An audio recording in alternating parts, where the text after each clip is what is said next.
اغرب مسلسلات اللي داروا في رمضان. واش ما كناش كنتظروا صراحه انه يكون في هذا الشهر المبارك، كيف ما كتسمعوا بان جوج ديال الافلام غادي نناقشوهم. غادي نناقشوا جوج ديال الافلام، وغادي نبداو بطبيعه الحال بفيلم او لا مسلسل اللي كيسي الاستاذ. بزاف ديال الناس داروا ديزاين انترفيو وكيعبروا على السخط ديالهم.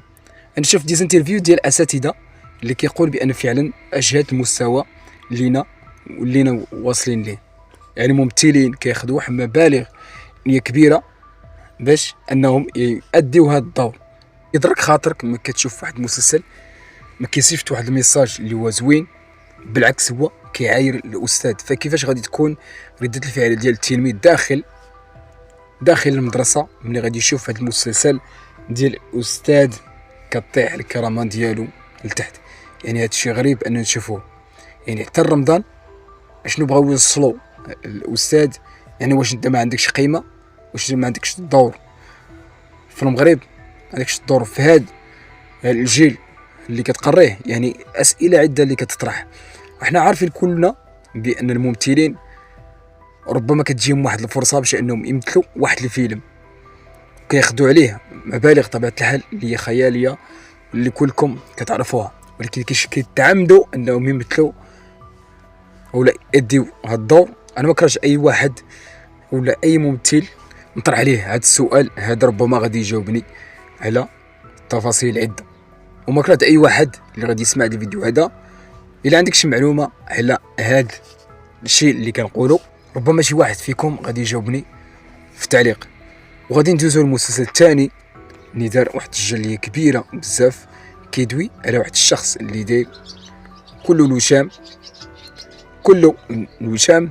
والناس في هذاك المسلسل ردوا قدوه بانه عنده سلوك حسن. انا كنظن بانه هاد 14 او 14 اللي مثل هاد المسلسل بغاو يصيفطوا ميساج بان داك الشخص اللي كيبيع الديسير، اللي كان يلا خارج من الحبس، اللي كان كيتضارب مع الناس، كيتعدى على عباد الله مثلا، وكل الوشام كيكون واحد قدوه وكيولي واحد الشخص اللي هو زوين، من عنيف لواحد اخر اللي كيساعد الناس. يعني كيساعد اي واحد اللي كيكون في خطر، كيتبدل بعض الاحيان كيولي عنيف الى تلاقى مع العصابه. ولكن بزاف ديال الناس عنده التفسير على بالضبط على هذا المسلسل هذا. وما نكذبش عليكم الخوت، انا ما كنتفرج حتى شي فيلم من هاد ديك القناه بالضبط، ما كنتفرج حتى شي مسلسل ديالهم الا ديال هاد الدري، لا ديال الشخص اللي كيسيء الاستاذ. يعني جوج ديال المسلسلات انا كنظن بانه اغرب مسلسل اللي غادي تشوفوه في هذه الصوره المصغره، اغرب جوج ديال المسلسلات اللي غادي نشوفوهم انا شخصيا.